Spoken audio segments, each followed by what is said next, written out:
देखिए, मैं यहाँ पे honourable chief minister Omar Abdullah साहब की डायरेक्शन पे आया था यहाँ पे, क्योंकि हालात हमने देखा, लोग सड़कों पे हैं और सर्दी का मौसम है, ठंड है काफ़ी। और हमारी बातचीत हुई है तफसील से उनमें, और क्योंकि कुछ ऑफिसर नहीं आ सके क्योंकि ऑनरेबल चीफ मिनिस्टर साहब की वीसी की मीटिंग भी थी, तो लिहाजा जो मेरी डिस्कशन हुई, तो जो चाहे वो बच्चे कुछ अंदर रखे गए हैं और कुछ आपका जो ये एक्सप्रेस वे का जो मसला है, और तीसरा आपका जो ये गुंडोला का मसला है, इन तीनों चीज़ों पे मेरी बात हुई, डिस्कशन हुई। और जहाँ तक ताल्लुक है, मैंने पूरी रिपोर्ट ली है। ऑफिसरों को अपनी जगह दो हदायतें मैंने देनी थी वो दे दी। कुछ बातें आपके सामने शेयर नहीं कर सकते क्योंकि मैंने पहले वो चीफ मिनिस्टर साहब को ये पूरा रिपोर्ट देंगे और उनको बताएंगे कि क्या क्या हुआ है और क्या है, और ताराकोट भी मैं गया हूँ। तो लिहाजा यही मैं कहूँगा कि श्राइन बोर्ड को बड़ी हमदर्दी से और श्राइन बोर्ड को यहाँ पहल करनी होगी, और सबसे बड़ी जिम्मेवारी श्राइन बोर्ड की है। और श्राइन बोर्ड भी तभी श्राइन बोर्ड है जब माता का दरबार यहाँ पे है, और अगर माँ यहाँ ना होता तो श्राइन बोर्ड को किसने पूछना था। तो इसलिए श्राइन बोर्ड की बहुत जिम्मेवारी है। और ऑनरेबल एलजी साहब जो कि चेयरमैन हैं श्राइन बोर्ड के, उम्मीद करें, मैं उनसे भी मिलूंगा और उम्मीद करेंगे कि वो एलजी साहब भी इसमें इंटरवीन करेंगे और जल्दी ही इस मसले को सॉर्ट आउट करेंगे, कोशिश करेंगे। और उम्मीद तो यही है कि इसमें अच्छा नतीजा निकलेगा, लेकिन मैं तभी बात कर सकूंगा जब ऑनरेबल सीएम साहब, क्योंकि इस पर सही जो स्टेटमेंट आएगी ऑनरेबल चीफ मिनिस्टर साहब देंगे। और आपने यहाँ देखा, हमारे provincial president former MLC Ratanlal Gupta ji भी मेरे साथ है नेशनल कॉन्फ्रेंस के, और हमारे ऑनरेबल दोनों एमएलए अपना बलदेव जी और दुबे साहब के तो गए, वो दोनों कुलदीप दुबे साहब दोनों यहाँ थे, और बाकी लोग भी थे। तो लिहाजा जो भी हुआ इनके सामने हुआ है, और उम्मीद करते हैं कि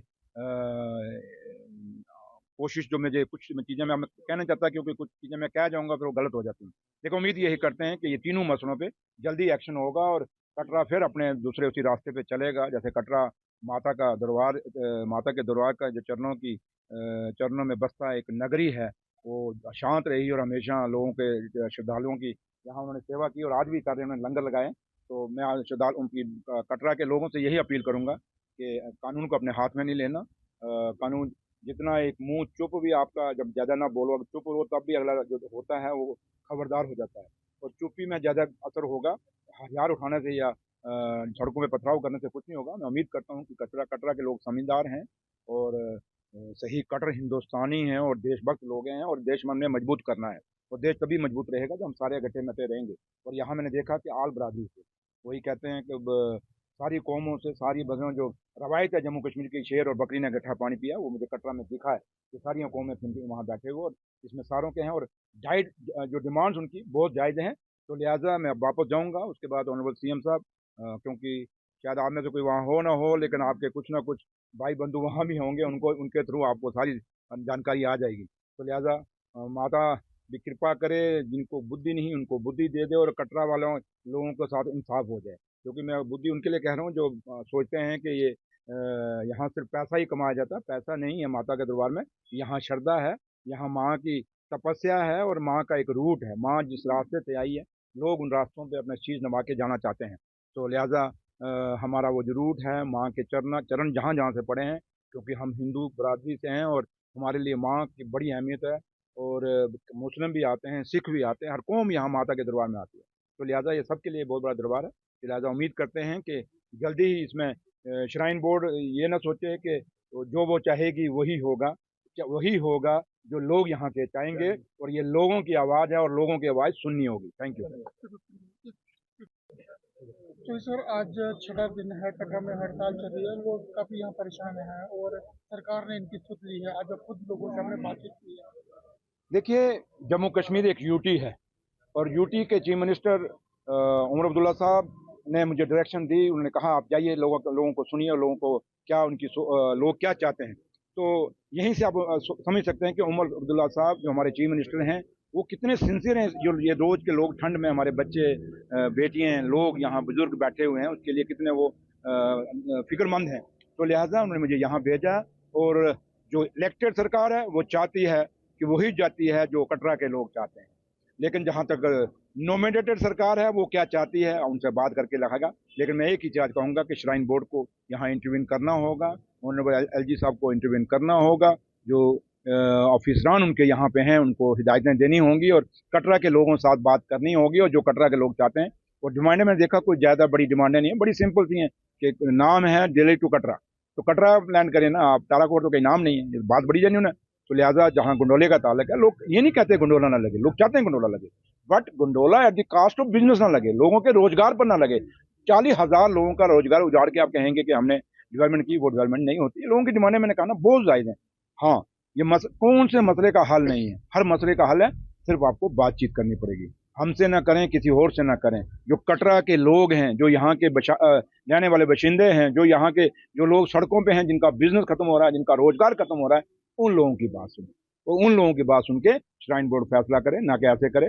बाकी दूसरी बात जो मैंने कहा कि मैं वापस जा रहा हूँ, आज मैं ताराकोट भी गया, मैं यहाँ बच्चे हंगर स्ट्राइक बैठे हैं वहाँ भी गया, दूसरी प्रोटेस्ट भी गया, मीटिंग भी की, तो मैंने सारी रिपोर्ट हमने तैयार कर ली है। हम वापस जाएंगे, जम्मू जाएंगे और ऑनरेबल चीफ मिनिस्टर साहब को ये पूरी रिपोर्ट सबमिट करेंगे और मुझे लगता है कि अच्छा नतीजा निकलेगा। सर कुछ दिनों में सर रेलवे का काम पूरा होने वाला है, घाटी ट्रेन पहुंचने वाली है, टूरिस्ट का इनफ्लो जो है उम्मीद की जा रही है काफी भारी संख्या में पहुंचेगी। और कटरा एक ऐसी जगह है जहाँ 1 करोड़ से ज्यादा लोग आते हैं, तो इस तरह की हड़तालें होना, इस तरह के प्रोटेस्ट होना देश भर में एक गलत संदेश जा रहा है। ये कोई संदेश गलत नहीं है, ये बाबा साहब का दिया हुआ आइन है मेरे भाई। ये आइन इसीलिए है कि आपके आइन के पहले सफ़े पे आपको बोलने का हक दिया गया। अगर आप हम कहें कि भाई अपना घर उजाड़ दें, सब कुछ तबाह हो जाए और हम कहें बोले नहीं, ऐसी बात नहीं है। उनका जायज़ है, बिजनेस खत्म नहीं होता, बिजनेस रहा तो ये नस्लें खत्म हो जाएंगी। ठीक है, कटरा देश दुनिया में नाम है माता के कारण, मेरी माँ ने ये नाम देश दुनिया में बनाया हुआ है, कटरा में नहीं होना चाहिए। लेकिन इनको उकसाया किसने, ये भी सोचने की जरूरत है। लोगों की गलती नहीं है, और यहाँ जो भी गलती देखी जा रही है वो श्राइन बोर्ड कहीं ना कहीं, देखिए बातचीत से हिंदुस्तान है, हमने आज़ादी भी बातचीत से ली और कुर्बानियों से ली। जम्मू कश्मीर हिंदुस्तान में कौन से चीज़ें जो बातचीत से सुलझी नहीं है, तो ज़बरदस्ती आप कहें कि हम किसी बात को ख़त्म कर लेंगे या जोर जबरदस्ती करके, तो वो ख़त्म होने वाली नहीं है। आपको कटरा के लोगों से बात करना होगा, और ये कहीं हम ये नहीं कहूँगा कि जो आवाज़ उठा रहे हैं वो इलीगल है। वो अगर उनको कोई दर्द है तो उसको दर्द उसको सुनना चाहिए, उस दर्द को, फिर अगर दर्द है तो उस बीमारी को दूर करने की जरूरत है। तो लिहाजा बदनामी कहीं नहीं है। जो लोग मैंने देखा श्रद्धालु जो आ रहे हैं वो भी वहाँ आगे शामिल हो, कहते नहीं आपसे गलत हो रहा है, तो इसलिए कहीं कटरा के लोगों की गलती नहीं, कटरा के लोग जायज़ हैं, बट जो यहाँ की आपकी श्राइन बोर्ड है उसको सोचना होगा। जो लोग प्रोटेस्ट कर रहे हैं अपनी बातचीत से उनसे प्रोटेस्ट को अलग करें या बात कर रहे हैं सीएम से? नहीं, ऐसे बात क्यों कहते करें, 2 कदम तो वो भी चलें, कल एक कदम चल के तो दिखाए यहाँ के लोग, जो एडमिनिस्ट्रेशन या यहाँ की जो श्राइन बोर्ड, वो 1 कदम वो चले, 1 कदम वो चलेंगे। कदम चल के ही बातें खत्म की जाते हैं। मैं कैसे कह सकता हूँ कि भाई आप खत्म कर दो, पहले ये तो कुछ दिखाएं कि भाई आपके लिए क्या करेंगे। जो वो चाहते हैं क्या उनका हक पूरा होगा नहीं होगा, इसलिए मैं उनमें से नहीं हूँ कि यहाँ कुछ कह के जाऊँगा वहाँ कुछ कह के जाऊँ। नहीं, मैं एक ही बात कहता हूँ, कटरा के लोगों के साथ श्राइन बोर्ड को बात करनी होगी। इनके साथ बात करके एक कहीं ना कहीं बराबरी पे आके बात खत्म होगी। कोई आप कहे कि मैं ऊंचा रहूं, श्राइन बोर्ड के मैं ऊंचा रहूं तो ये नीचे रहे, वो नहीं, बराबर के आके बराबरी पे बात मुक्ति है मेरे भाई। कभी ऊंचा नीचा करके बात कभी नहीं मुक्ति, तो इसलिए मैं कभी नहीं कहूँगा। For exclusive and insightful videos, subscribe to our new channel ABP Live Premium.